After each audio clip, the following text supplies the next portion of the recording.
Hi, welcome to Pavante channel. So stand up comedy అంటే ఈరోజు ఏం తెలుసా? మన కాన్సెప్ట్ పెళ్ళి. పెళ్ళి అంటే చాలా ఇంట్రెస్టింగ్ టాపిక్ అనమాట. సో దాని గురించి స్టాండప్ కామెడీ చేద్దామనేసి మీ ముందుకు వచ్చేసాను. సో పెళ్ళి అనే వర్డ్ మీకు ఎప్పుడు వినపడుతుంది తెలుసుకోండి. నాకైతే మనందరికీ అయితే ఎప్పుడు వినపడిచిందప్ప అనుకుంటా అంటే తెలుసా, ఎవడైతే ఏదైనా పని చేసుకుంటా ఉంటే 25-30 మధ్యలో వినిపించేది పెళ్ళి పెళ్ళి పెళ్ళి అనమాట. ఓరి నాయన, వాడేదో జాబ్ చేసేదానికి పోయి చేసి వస్తూ ఉంటాడు. ఎవరు చెప్తారు తెలుసా? మెయిన్గా ఈ పెళ్ళి అనే వర్డ్ మన అమ్మ నాన్న వాళ్ళు మాత్రం పెళ్ళి అనేదే చెప్పారనమాట. అది ఎవరు చెప్తారో, ఏ పక్కింటోళ్ళో, మన సొంత బంధువులో, లేదంటే మన రూమ్మేట్సో, మన ఆఫీస్ మేట్సో వాళ్ళంతా చెప్తా అంటారు పెళ్ళి పెళ్ళి పెళ్ళి అనేసి. ఈ వర్డ్ విని విని విని ఓకే పెళ్ళి గురించి ఎలా చేయాలి, ఎలా అమ్మాయిని ఎతకాలి అనేసి సెర్చ్ చేస్తూ అంటారు అనమాట.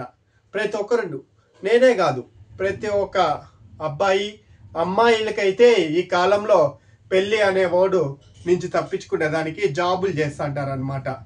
ఓకే జాబ్ చేస్తా అంటారు, జాబ్ వచ్చేసింది, పెళ్లి చేసుకోమా బంగారు తల్లి అంటే లిటిల్ ప్రిన్సెస్ అంట. ఇప్పుడు లిటిల్ ప్రిన్సెస్ పెళ్లి చేసుకో పాప అంటే, అవునా నాకు ఇప్పుడే పెళ్ళి వద్దు, ఐ వాంట్ గో అబ్రాడ్ అంటారు తప్పించుకునేదానికి. అదే అబ్బాయిల్ని ఇంటికి పోతేనే ఏంటి నాకు ఆఫీస్లో అందరూ అడిగేసి ఉంటారనమాట పెళ్ళెప్పుడు పెళ్ళెప్పుడు పెళ్ళెప్పుడు అనేసి. ఇంకా మేలు కొన్ని ఆఫీసులో అయితే పెళ్ళిళ్ళ గురించి పేర్లు కూడా చెప్పేస్తున్నారు. పెళ్ళి కాని పేరయ్యా, పెళ్ళి కాని ప్రసాద్, పెళ్ళి కాని బుజ్జి అలా చెప్తా ఉంటారు అనమాట. సో అది విని విని విని ఓకే లాస్ట్గా పేరెంట్స్ కూడా ఓకే 28 వస్తుంది కాబట్టి ఇంక 30 అయిపోతే ఎక్స్పైరీ ప్రోడక్ట్ అంటారు. 30 అప్పుడైనా 40 అంటే 40 అనేసి అంటున్నారు. ఇప్పట్లో 30 అనేసి. ఎలా అండి తొందరగా పెళ్లి చేసుకోగలుగుతారో? అంత చదివే లోపల 25-23 అయిపోతుంది. మళ్ళీ మంచి జాబ్ అంటారు, శాలరీలు అది ఇది అంటారు. సో పెళ్ళి అనేది గురించి డిస్కస్ చేస్తాం కదా, దాని జర్నీ గురించి చూస్తాం. ఓకేనా? పెళ్ళి అనే వర్డ్ వచ్చింది, ఓకే వీడు ఏమనుకుంటాడు, ఊరికినే మన పేరు, మన అమ్మ పేరు, నాన్న పేరు, మన క్యాస్ట్ చెప్పేస్తే సరిపోతుంది అనుకుంటాడు. అదంతా లేదండి. ఇప్పుడు ఇంటర్వ్యూకి ఎలా వెళ్తామో జిగ్ జిగ్ జిగ్ జిగ్ జిగ్ జిగ్ జిగ్ బయోడేటా, ఎడ్యుకేషన్ క్వాలిఫికేషన్, హాబీస్, అలాగా సేమ్ ప్రొఫైల్ని ప్రిపేర్ చేసి ఏ మ్యాట్రిమోనీలోనో దేంట్లో అయినా పెట్టాలన్నమాట. లేదంటే మ్యారేజ్ బ్రోకర్కి ఇవ్వాలన్నమాట. నో నో నో నో, అతన్ని మ్యారేజ్ బ్రోకర్ అనకూడదు అనమాట. ఏమనాలి? పెళ్ళిళ్ళ పేరయ్యా అనాలన్నమాట. ఓ పెళ్ళిళ్ళ పేరయ్యా, ఓకే పంపించేశాడంట నా ఫ్రెండ్. పంపించేస్తే మళ్ళీ మరుసటి రోజు ఏడుస్తున్నాడు. ఏం రా అంత బాధగా ఉన్నావు, ఎందుకు అంత దుఃఖంగా అయిపోయినావు అంటే, ఏందిరా ఫస్ట్ జాబ్ అన్న ఈజీగా క్రాక్ చేశానేమో కానీ ఇదేంది బయోడేటా పంపిస్తేనే రిజెక్ట్ చేసేసారు. ఓకేలే నేనేమో అనుకున్నానంటే వాళ్ళ అమ్మ నాన్న వాళ్ళకి ఆ పాపకి నచ్చలేదేమో వీడి ఫోటో అది బయోడేటా అనుకున్నా. కానీ ఇక్కడ ఏం ట్విస్ట్ తెలుసా? పెళ్ళిళ్ళ పేరయ్యే రిజెక్ట్ చేసినారంట నాయన. దీనేమో జీవితం, మన ప్రొఫైల్స్ ఇంటర్వ్యూస్కి ఏఐ స్కాన్ చేస్తుంది అనుకున్నా. ఇప్పుడు పెళ్ళిళ్ళ పేరయ్యి కూడా రిజెక్ట్ చేసేస్తున్నారా ఆ ప్రొఫైల్స్ అంతా? అప్పుడు అనుకున్న జాబే ఈజీగా వస్తుందేమో కానీ మన మ్యాచింగ్ కుదరదేమో అనేసి, ఏం బాధపడద్దురా అనేసి నేను ఎతుకుతాను అది ఇది అనేసి నేను ఒక 2-3 ప్రొఫైల్స్కి పంపించానండి మా బంధువులకి. అట్లా వాళ్ళు ఫస్ట్ అబ్బాయి ఫోటో పంపించమంటారు కానీ అమ్మాయి ఫోటో అస్సలు పంపించేదే కానీ రిప్లైనే రాలా. అప్పుడు అనుకున్నా, ఓ అమ్మ ఇప్పుడే ఇలా ఉంటే ఇంకా ఫ్యూచర్లో ఎలా ఉంటుందో అనేసి. అదిగాక వీళ్ళకి హై రిక్వైర్మెంట్ ఉండింది నా ఫ్రెండ్కి అయితే. ఇది కావాలి, అది కావాలి, ఇది కావాలి, అమ్మాయి ఇలా ఉండాలి, అలా చదువుకోవాలి, ఇంత ఇంత ఇంత అనేసి లాస్ట్కి వచ్చాడు. ఫస్ట్లో ఇది కండిషన్స్ పెట్టాడు. ఒక 2 అమ్మాయిలు పిలిచినారండి పోయి చూసేదానికి. చూశారు, వాళ్ళకి తెలుసు ఈ అబ్బాయిని రిజెక్ట్ చేస్తారనేసి, అయినా ఇంటికి పిలిపించి స్వీట్లు ఇచ్చి మళ్ళా పోను రాను బొక్క 5,000 కారు మాట్లాడుకొని మళ్ళా పెళ్ళిళ్ళు బయటకు వస్తానే సక్సెస్సా ఫెయిల్యూరా అనేది తెలియదు, ఆపరేషను నా కమిషన్ నాకు ఇచ్చేయండి అంటారు. ఇంకొక పెళ్ళిళ్ళు అయితే 2% అడుగుతాడంట పోయినప్పుడంతా, ఎక్కడి నుంచి తెచ్చేది అనేసి వాడు బాధపడుతున్నాడు. సరే వాళ్ళ అమ్మ ఒకరోజు చెప్పిందంట బస్ స్టాండ్లో, నేను కానీ ఈ సంబంధాలు నీకు ఎతికినట్టుగా ఇంకెక్కడ ఎతకలేదురా నాయన అనేసి. ఓ అమ్మ అప్పుడు డిసైడ్ అయిపోయినాడు అనమాట. మళ్ళీ అంతా వెతుకుతూనే ఉన్నాడు అనమాట, ఇది అది అనేసి. మీరు అట్లా ఎతికింటారు కదా, ఎతికింటే మన కామెంట్ సెక్షన్లో పెట్టండి మీ పెళ్ళిళ్ళ మ్యాచింగ్స్ ఎలా ఉందో అనేసి. నేను ఓన్లీ అరేంజ్ మ్యారేజ్ గురించి చెప్తానండి, లవ్ మ్యారేజ్ గురించి చెప్పడం లేదు. అది మళ్ళీ ఇంకొక దాంట్లో చెప్దాం లవ్ అనేది ఎట్లా ఉంటుందో. సో అట్లా ఎతికి ఇట్లా ఎతికినాడు, అది ఎతికినాడు ఇది ఎతికినాడు, ఏది కుదరలా. మళ్ళీ ఇంకొక బంధువులు పెళ్ళికి పోయినాడంట మొన్న. ఏరా బంధువులు పెళ్ళికి పోయినావు, ఏమైంది, ఎవరినైనా చూసిండొచ్చు కదా అనేసి. వీడు మొత్తం ఫ్యామిలీ ఫంక్షన్స్ వస్తే కంపల్సరీగా పోతాడు అనమాట. ఎందుకు, ఎవరో ఒకరు పక్కన బంధువులు మనకి నన్ను చూసి సెలెక్ట్ చేయరా అనేసి చూస్తారే కానీ సెలెక్టింగ్ మాత్రం ఉండదు అనమాట. మొన్నటికి మొన్న వాళ్ళ అత్త వాళ్ళ నాన్నతో చెప్తాందంట, ఇంకా ఎప్పుడు 30 వచ్చేసింది, నీ కొడుకు ఎప్పుడు పెళ్లి చేస్తావు అనేసి. ఏందిరా నాయన 30 అనేసి, ఇట్లా బతికుంటే 100 ఏళ్ళ పాటు బతికుండాలంటారు కానీ ఈ కాలంలో 30 వస్తేనే పెళ్లి చేసుకోవాలంటారంట. అయ్యో రామని వాడి కుమిలి కుమిలి ఏడ్చినాడంట. సరే మీ అత్త కూతురు ఉంది కదా నీకు ఇవ్వచ్చు కదా అంటే, ఆ ప్రొఫైల్ కంటే ఆ పాప ప్రొఫైల్ చాలా హైలో ఉందంట, ఆ పిల్ల రిజెక్ట్ చేసింది. ఆ పాపే కాదంట వాళ్ళ అమ్మకే ఇష్టం లేదంట ఫస్ట్, కానీ వేరే వాళ్ళకి ఇచ్చి చేయమని బలవంతం పెడతాందంట వాళ్ళ అత్త, చేయండి చేయండి అనేసి. ఎక్కడ తన కూతుర్ని అడుగుతారో అందుకనేసి అలా చేసిందంట. ఓ అమ్మ దీని మళ్ళా దీంట్లో 3 స్టేజెస్ ఉంటుందండి.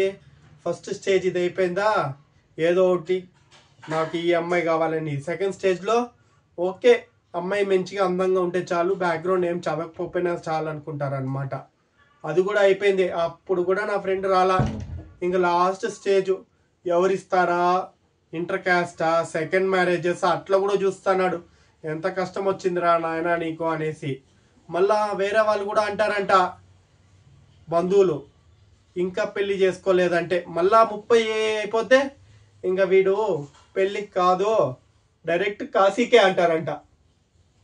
నేను విన్నాను కానీ కాశీకి ఎందుకు, చనిపోయే వాళ్ళని పెళ్ళి ఇంకా ఓల్డేజ్ వాళ్ళు పోయి చూసి దర్శనం చేసుకొని వస్తారు, వీళ్ళంతా ఎందుకు కాశీ అంటే పెళ్ళి కాకుండా సన్యాసాల్లో కలిసిపోదాం అనేసి పోతారంట. ఏ అగోరా అట్లయిపోవాలనేసి కాశీ బస్ అని కూడా పెట్టుకున్నాడంట వాడు ఆఫీస్లో. కొందరు ఎక్కిరిచ్చే వాళ్ళంట, ఏ కాశీ కాశీ అనేసి. ఓయమ్మ ఇలా కూడా జరుగుతుందా అనేసి అనుకునే వాళ్ళంట. మీకు ఇలా ఎక్స్పీరియన్స్ జరిగిందో ఆఫీస్లోను ఫంక్షన్స్లోనూ? ఫైనల్గా ప్రొఫైల్ మ్యాచ్ అయిందంట నాన్న. చి ఎంత ఆనందం అంటే వాడికి. అమ్మ మనకి ఇంటర్వ్యూ కాల్లో పిలుస్తారు చూడు, మన ప్రొఫైల్ షార్ట్ లిస్ట్ అయింది ఇంటర్వ్యూకి రండి అనేసి. ఇంకా దానికి ఇంకా ఫస్ట్ పెళ్లి చూపులు పోతానని అనేసి ఆ డ్రెస్ ఈ డ్రెస్ చిన్న కథ కాదులే అనేసి మొత్తం సెట్ రైట్ వేసుకొని వెళ్ళాడంట. వెళ్దామని ఇంటికి పోయినాడంట. డింగ్ అని వచ్చిందంట ఫోన్ కాల్. ఏమైందంటే పాప జంప్ అంట. దేవుడా ఇదేందిరా నాయన, ఇంకా నా పెళ్ళే కాదనుకున్నాడంట. సో ప్రతి ఒక్కరికి పెళ్ళిళ్ళు జరుగుతాయి, అది ఎప్పుడు జరుగుతుందో ఏమో తెలీదు, అలా అని బాధపడకూడదంట. మళ్ళా ఇంకా అట్లా పోతా అంటే వాడు ఆఫీస్కి పోయినప్పుడంతా ఏదో కుక్కని చూసినప్పుడంతా, ఈ కుక్కని నేను తీసుకుంటాను, ఈ కుక్కని నేను పెంచుకుంటాను, దేవదాస్ లాగా అయిపోతాను అనేసి.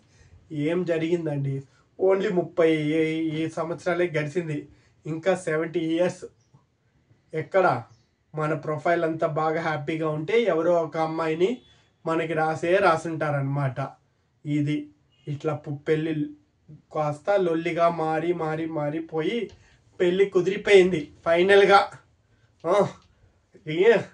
పెళ్ళి కుదిరిపోయింది, డామ్ డామ్ డామ్ అని డాన్స్ వేసుకుంటూ అందరికి పెళ్ళి పత్రికలు ఇస్తున్నారనమాట. వాళ్ళ ఫ్రెండ్స్కి పోయి ఇచ్చేదానికి పోయినాడంట. పెళ్ళి ఫిక్స్ అయింది, నేను హ్యాపీగా ఉన్నాను, నా పెళ్ళికి అందరూ రండి అనేసి. వాళ్ళు బయటకి ఓకే కంగ్రాట్స్ అనేసి చెప్పేవాళ్ళంట. కంగ్రాట్స్ చెప్పాక కూడా లోపల ఏమనుకుంటున్నారు తెలుసా, ఇంకా స్టార్ట్ అయిందిరా వీడికి జీవితం. నా అన్నే కాదు, ఎట్లా వాడు మునిగిపోయినాడు, వాళ్ళ ఫ్రెండ్ కూడా మునగాలనేసి. అందుకని ఫోర్స్ చేసి ఫైనల్గా పెళ్ళి. ఇంకా పెళ్ళి కళ్యాణ మండపంలో స్టార్ట్ అవుతుందండి. మీ ఆచారాలు మా ఆచారాలు అనేసి, ఏందిరా నాయన వాళ్ళ ఆచారాలు వీర ఆచారాలు అంటున్నారు కానీ ఇదంతా జరిగే కర్మ అనేసి గొమ్మనే ఉంటారంట. వాళ్ళ మమ్మీ వస్తుందంట, వీళ్ళ మమ్మీ వస్తుందంట, ఇద్దరికి నవ్వడం స్టార్ట్ చేశారంట. మళ్ళీ పక్కనే వైఫ్ ఉంటుంది ఈ అనేసి, లవ్ బోర్డ్స్ లాగా ఉంటారు. సో ఇలాగా మళ్ళా వాడి జీతాలు వాడి జాబు చేసేది 30,000 అయినా చెప్పేది 70,000-80,000. ఆ 40,000 ఎక్కడి నుంచి తెస్తాడండి పెళ్ళైనాక? సో ఏమన్నా అంటే పెద్దలు అంటారంట 1000 అబద్ధాలు ఆడైనా పెళ్లి చేయాలి. ఓ మీ పెళ్ళిళ్ళు కూడా అట్లా జరిగినాయా నాన్న? మన కామెంట్ సెక్షన్లో పెట్టండి ఎవరి పెళ్ళిళ్ళు ఎట్లా జరిగినాయో. సో ఇది ఓన్లీ అరేంజ్ మ్యారేజ్ స్టోరీనే, ఇంకా లవ్ స్టోరీ ఉంది, మళ్ళా ఆరెంజ్ ప్లస్ లవ్ స్టోరీ కూడా ఉంది. మళ్ళీ మీకు నెక్స్ట్ ఎపిసోడ్లో వచ్చేస్తాను. So please do subscribe Pavan Tej channel.